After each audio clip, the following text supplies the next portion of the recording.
You are listening to Oh My Health, There Is Hope podcast. When your heart is aching and your world is shaking, don't give up. No, don't give up. Hello and welcome to Oh My Health, There Is Hope, the podcast. I'm your host, Jana Short, and today I'm here with a very special guest, Sharon Martin. Sharon is a licensed psychotherapist who has been practicing in San Jose, California for over 20 years. She specializes in helping individuals struggling with perfectionism, codependency, and people-pleasing. Her own struggles to feel good enough inspired her passion for helping others learn to accept and love themselves. Sharon is the author of the Better Boundaries Workbook and the CBT Workbook for Perfectionism. Her work has also been featured in various media outlets, including Psychology Today, Highly Sensitive Refuge, WebMD, and Psych Central. Wow, she is doing a lot. And I'm telling you, I'm so excited because when I read her bio, I was like, oh, this lady is for me. So I'm so glad you're here today, Sharon. Welcome. Oh, thank you. It is a pleasure to be here. And, I think this, these topics resonate with a lot of people and a lot of women. I think, we still socialize girls, I think, quite a bit towards this people pleasing and perfectionism. Not to say that, men don't struggle with those issues as well, but I definitely, hear from a lot of women of certainly my generation, that they really connect with those topics as well. Well, the first thing we ask all of our guests to do is to share a story of hope. And I would love for you to share your story of hope with us. I will try to fit it all in here. Well, like I was saying, I grew up with the idea that I needed to be the good girl, that I needed to do what was expected of me. And I was also as a sensitive kid and an introverted kid. I'm still an introverted person and a sensitive person. I shouldn't say that part hasn't changed. But what has changed is my ability to both understand who I am and see those things as strengths rather than deficits, and understand what I need because of some of those aspects of my personality, and really move towards having the confidence to speak up for myself, to be assertive rather than so passive.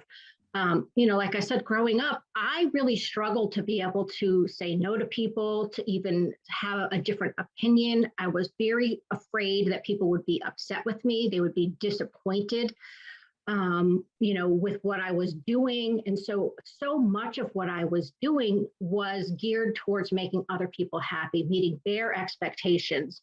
And it really wasn't until I was probably well into my 20s that I started to realize, that this wasn't fulfilling for me, sort of living your life, to make other people happy.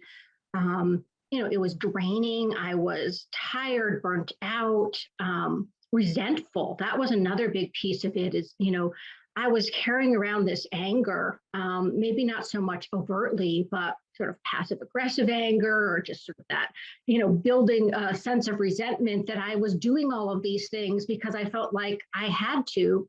But the truth was I didn't have to. It was really that I thought I had to. And then once I started to move towards the ability to set some boundaries and be more assertive, I realized that I could do those things in a way that actually felt authentic and kind rather than like it was mean or it was wrong, it was hurting people.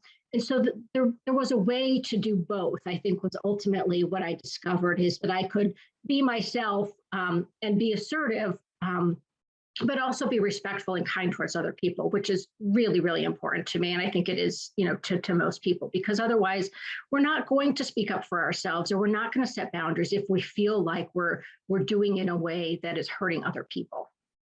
So I love that we're doing this show today because this is a new year. And I think it's really a great place for us to start finding our voice, being comfortable with setting those. I have a friend who's really great at setting boundaries. And she's one of my least liked friends. I don't like her very much, but because I'm jealous, because she'll say someone will invite her to a party, a kid's party. And she'll say, no, thank you. And that's it. And I'm like, why aren't you going? I don't want to. Mhm. And she's like, no is a complete sentence. I don't really need to embellish on it. I don't want to go. I've got other things I'm already doing or whatever. She's just like, and I'm like, why can't I do that? I'm always like, yes. And I'm like, I already have 3 things booked for that time slot. How am I going to make it all work? But I want to make everyone happy. So I try to do it all. And I don't do anything very well because you can't do all those things well. So, Yeah. I get really jealous of her. I'm like, the reason I don't like you so much is because I'm jealous. I want that ability. How do we recognize that we're doing too much, that we are Mhm. saying yes to too many things? Like first we have to recognize that we got a problem. Yeah, yeah. I mean, sometimes it's really a matter of, look at your calendar, see what's on there. You should be seeing some white space on there. Or you should be making sure that there's time that's actually blocked off that says rest, exercise, socialize, stuff that's good for you. That's those self-care pieces. We don't want every item on there to be, I'm doing it for somebody else. This is an obligation. This is a commitment that I made, but I don't really want to be doing it. So we can look at that, but we also really want to tune into our bodies and our thoughts and feelings. That's really the compass that's going to tell you if you're doing too much. Right. I mean, your body will tell you if it's aching and it's tired. If you're not sleeping well, these are all signs of fatigue or anxiety, worry, too much that's on your plate. And like I was saying earlier, that feeling of resentment is a real big cue for a lot of us, that we're doing things that aren't really in alignment with our goals or our values. And that's the other thing. And again, like you said, it's a great thing to do, especially at the beginning of the year, but you can do it anytime, is to really think about, what are my goals? What are the things that are the most important to me? And I don't mean necessarily like resolutions, but really thinking about what matters to me, my values. And we want to make sure that we're spending our time, our energy, our money, all of those things. We should be spending most of that towards the things that are the most important to us. So if you tell me that, family is the most important thing to you, but you look at that calendar and your internal energy and your bank account, and you think, well, I'm actually spending all of these resources on other things that aren't in alignment with that value, right? That's when we get that misalignment, and it doesn't feel good if we tune into the feeling, but it's not going to be that fulfilling sense of I'm actually moving towards my own goals. Right, because you're not, these other things are the blocks that are getting in the way, right? And we need to put those boundaries in place, so that we can safeguard the stuff that's the most important to us and use our resources for our goals and our values. Well, by the way, that is so amazing what you just said, because it literally took me being on my deathbed to realize Mhm. that I had put my personal values and my goals and dreams aside to get caught up in all this other thing, which is leading me right into what I want to ask you about: people struggling with perfectionism and people pleasing. And by the way, those sound like really positive things to be, right? I'm a perfectionist. I do everything so amazing. I make everyone so happy. Those sound like good things, but there's no balance when sometimes you tip over the edge of that and there's never a balance. And we were just talking, there's no place that is perfection. If you are striving for perfection, you will constantly disappoint yourself, because there's no perfect world, no perfect place, no perfect thing.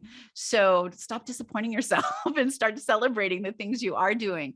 But when people are struggling with perfectionism and people pleasing, to me, those sound like good things, right? But I know the other side of that coin. How do people recognize that?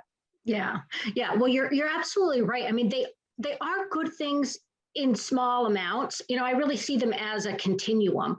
So when we get to that extreme point, like you're talking about, and there's no balance anymore, it's all about what other people need, or it's all about I need to be exactly this perfect person.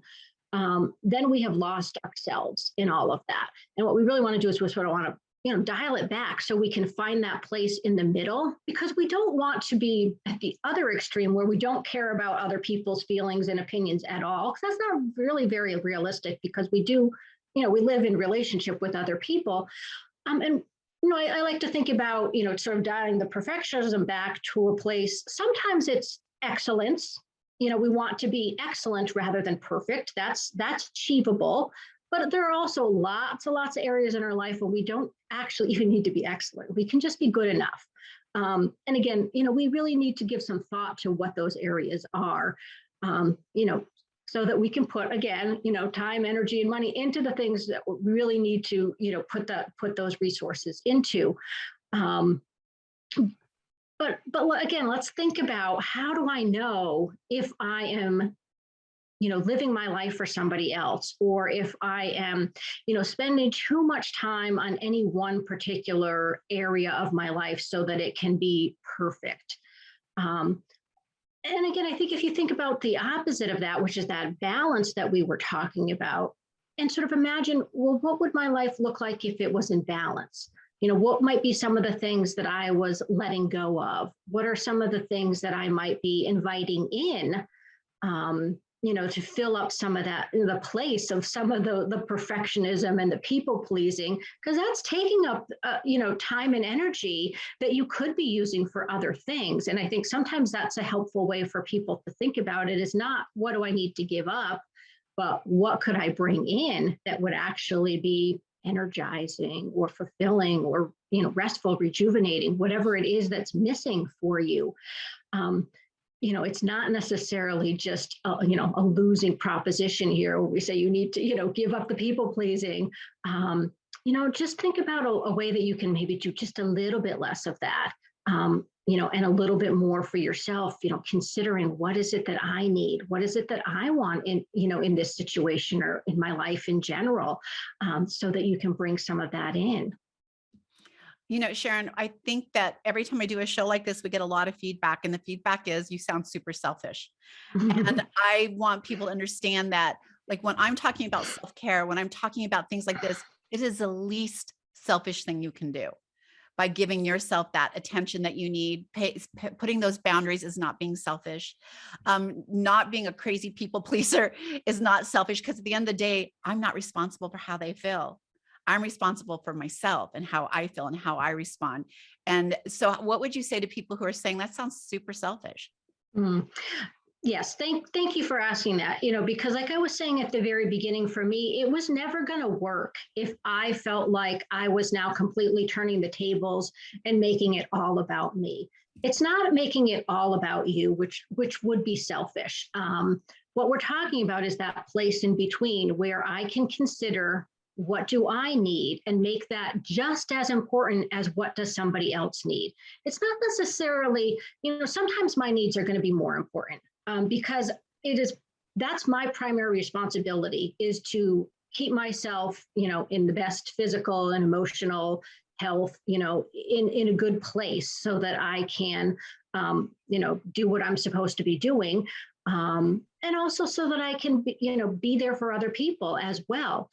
So again, we're thinking about this place where we can have consideration for other people and consideration for ourselves, because so many of us have been at the other extreme, which is selfless, which I think is really, it's very problematic in a different way than being selfish. We need to consider ourselves, because if we don't, I think, like you were saying, you end up sick. You can't, fulfill your responsibilities. You can't, take care of other people. You can't be a good, wife, mother, person, employee, and achieve the goals and the things that you want to do in life. So we've got to consider ourselves in this equation. So again, I think instead of thinking, oh, I'm going to go to the far extreme of being selfish here, but just consider yourself in the equation as a person who has just as much value as anybody else.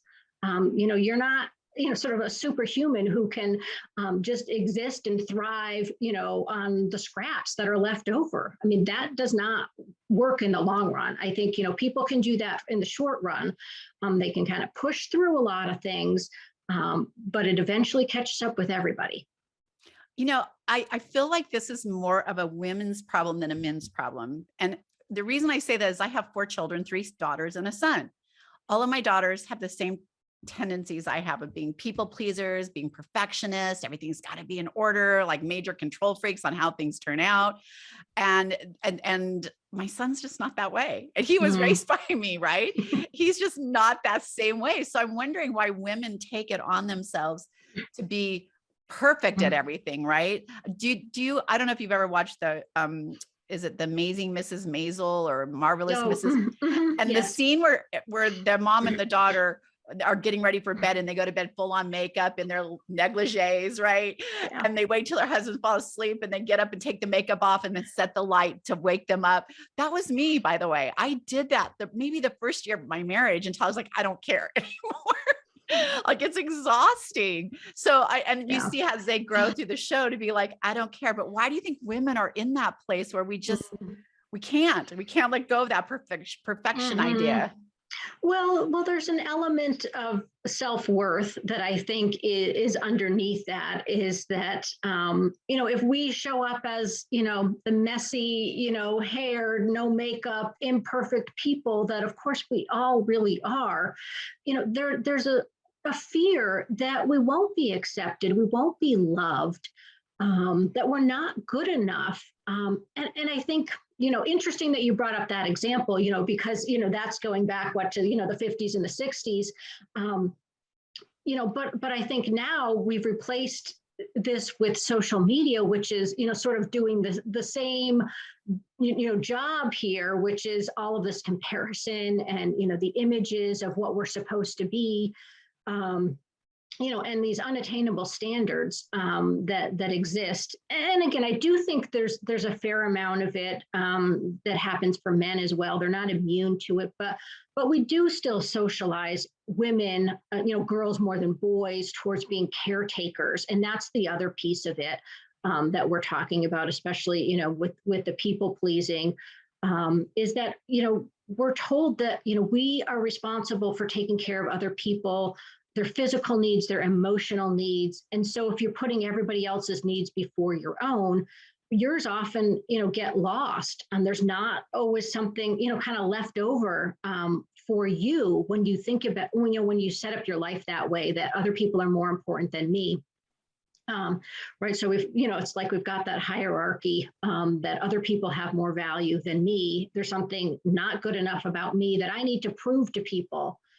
Right, whether it's through my appearance or my accomplishments, I need to do something in order to be equal to other people, and that might be to other women or to men.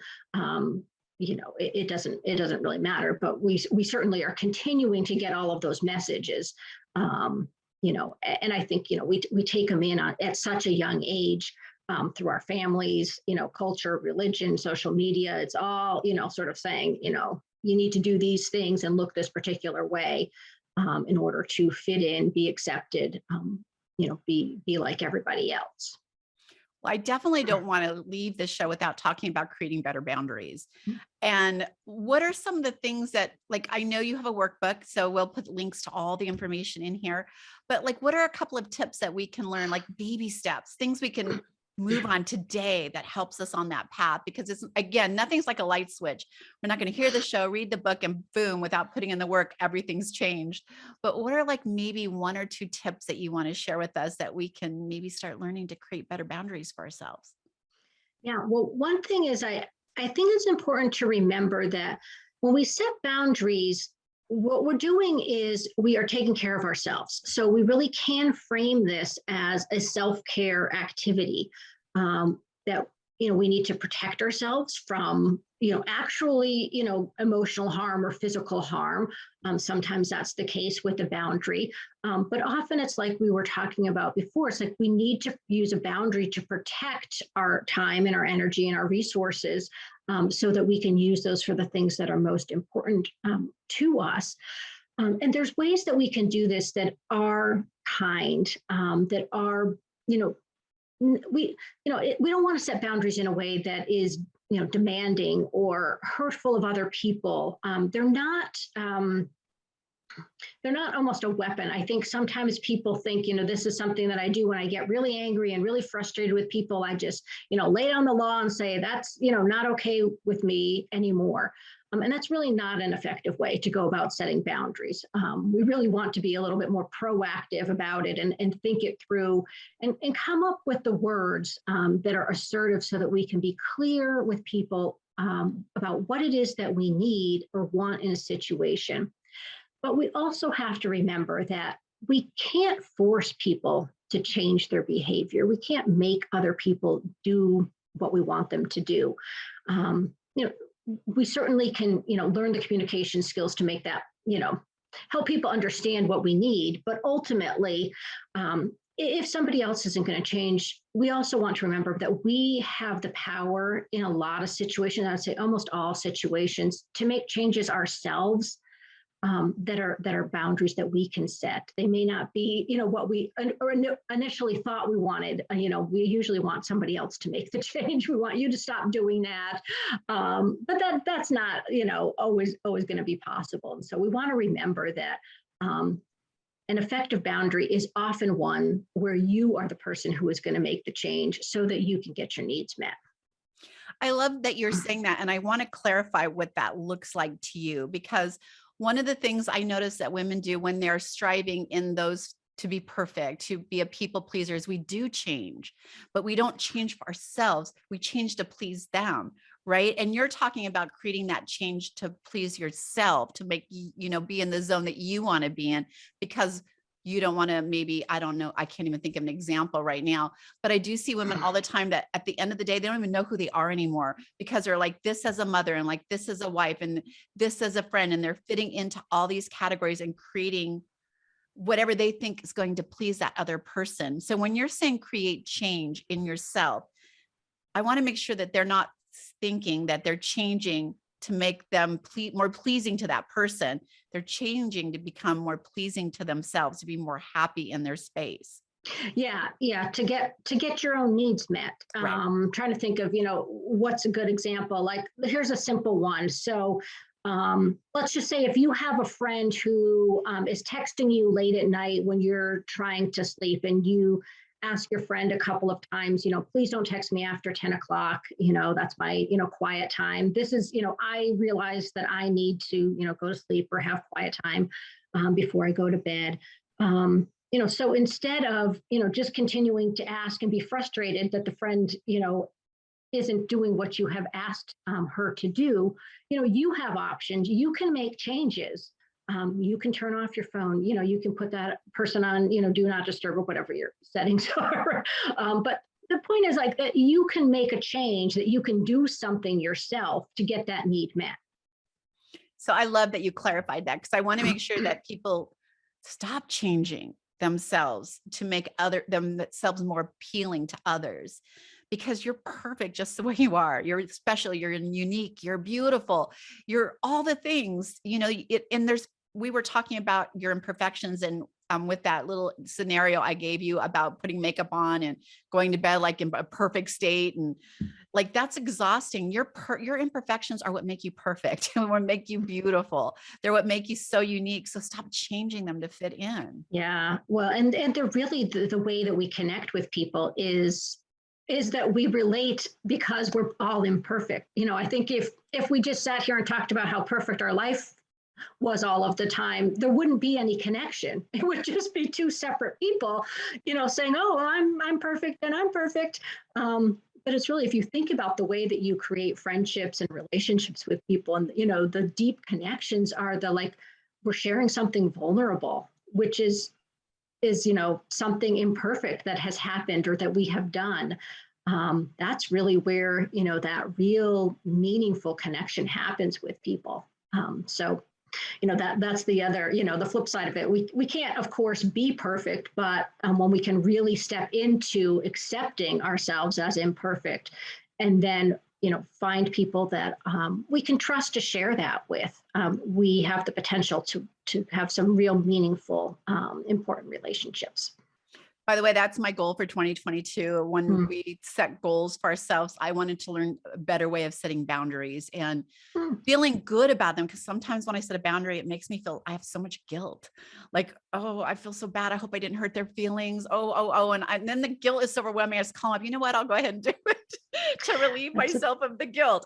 So my goal in 2022 is to set better boundaries. And when people want to do that, when they want to set better boundaries and relieve themselves of all the guilt, how are they going to find you? How do they connect with you? Great. Well, I'm glad you mentioned that too. There's a whole section in the book about overcoming the guilt, because that's a big one. So of course you can find the Better Boundaries workbook anywhere that sells books. And then my website is livewellwithsharonmartin.com. And I've got lots and lots of articles and resources and great stuff over there for people to check out. I think you're genius. I just have loved doing this podcast with you. And this is like my zone. Like when I try to do better, I never think about the boundaries. I never think about, take it down on the people pleasing skills. So yeah, I love what you're doing. Thank you so much for being on the show, Sharon. And you guys, we're going to put all of her links in the show notes. You can connect with her super easy. Go grab her book. It's a workbook. So it looks like it's going to take you through the steps and help you get to wherever it is you're going. Thank you so much, Sharon. Thanks, Jana.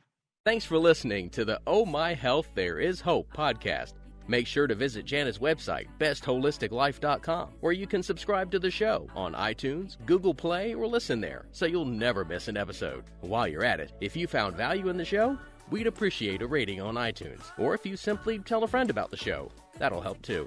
Let's change the world together, one health expert at a time. Looking forward to seeing you next time.